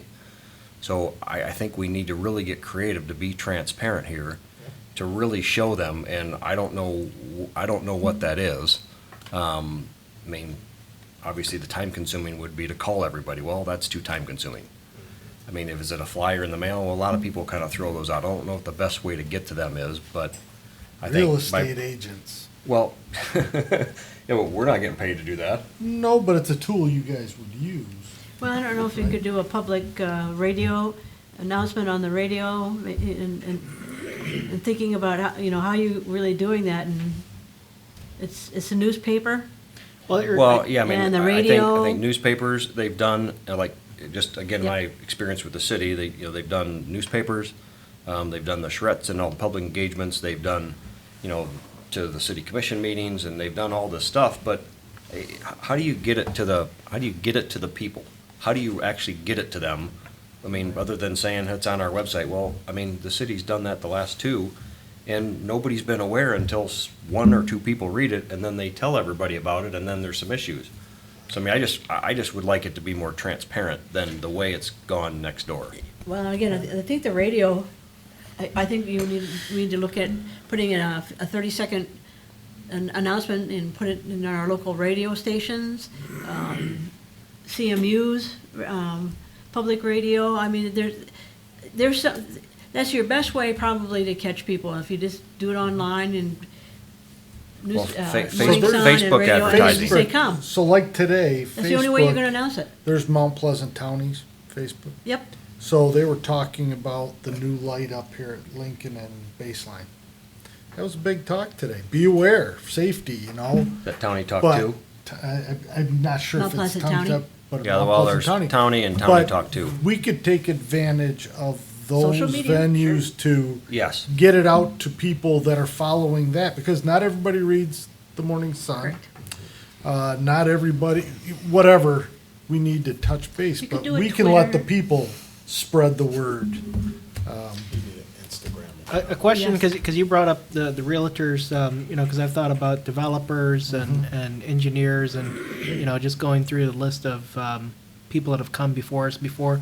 And again, just whether any of them show up or whether any of them want to take the time to read through the zoning ordinance, it's just the idea of we're going to invite them and, you know, see if they having, but I guess realtors, I mean, do you guys want me to reach out to the you know, you got Century 21 and all these other, you know, do we just want to kind of send them a Reach heads to the up, owners, the right? owners and, Brokers, Get them yeah. here, let them spread it through their yeah.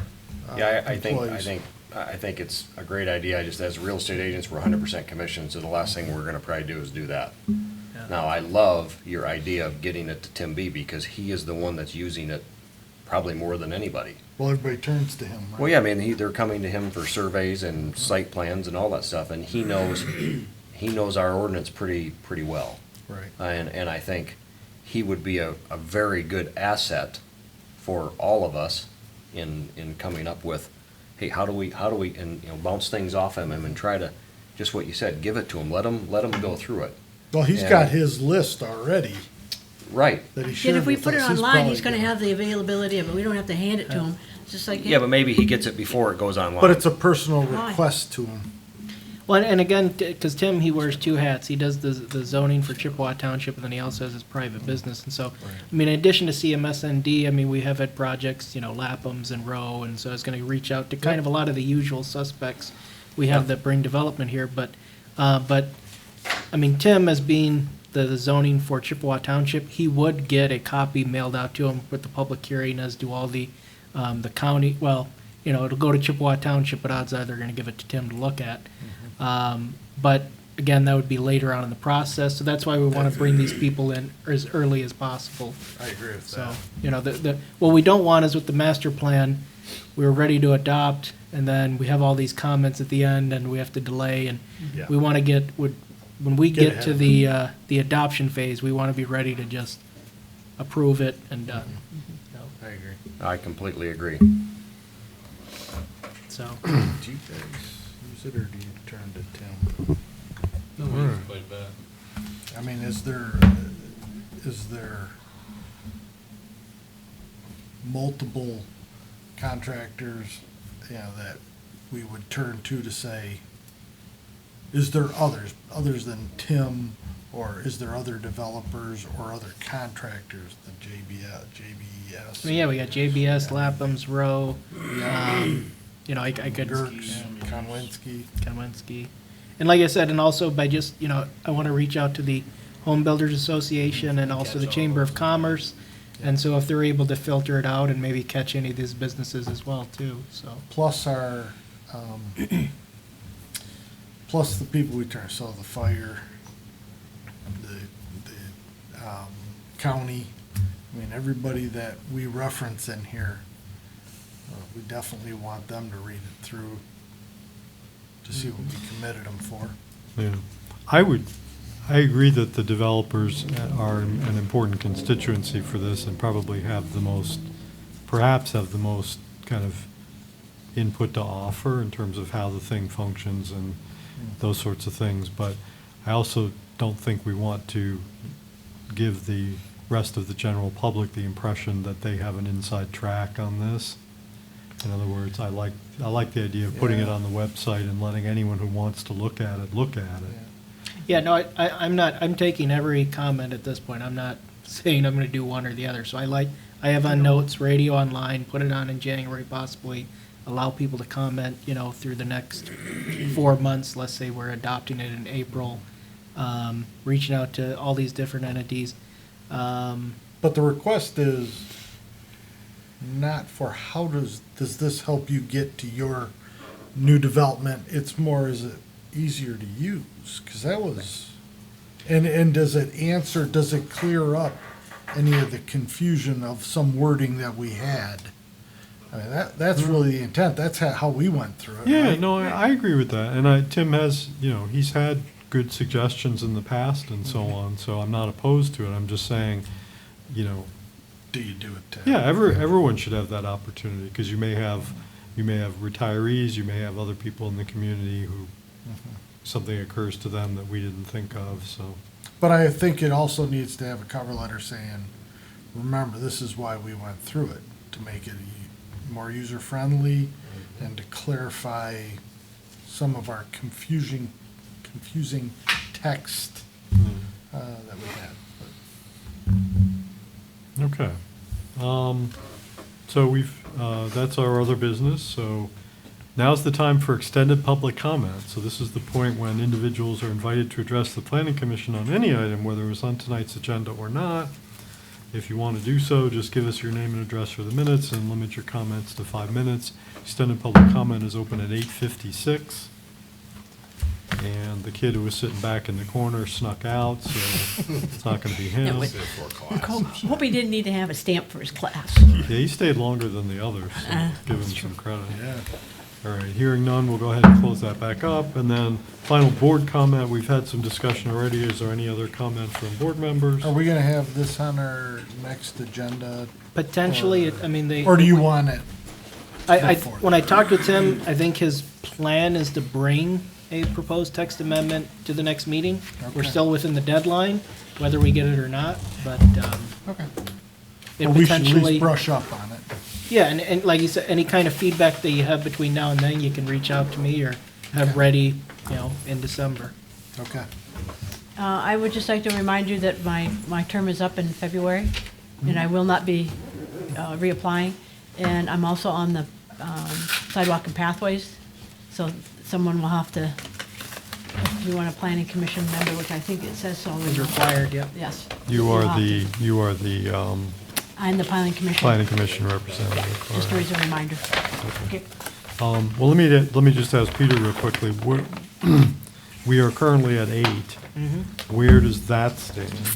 I know the application, or they advertised it out. I do know the Board of Trustees, they have a couple meetings left this year, and I'm expecting them to possibly make appointments at these meetings. I know they're aware of also the ZBA openings, and so I'm not sure, maybe here at November 26th or the December meeting, which is, I believe, December 18th. They could make the appointments at one of those two meetings. Okay. But they're doing, the They're aware, process, they're there's a aware of it, process they're taking aware of it, place. and they are looking, they're taking applications and they're looking. Okay, Yep. all right. Any other comments from board members? Yeah, I do have a new email address. I think maybe my email's going back to Dow. It's mike.darren@corteva.com.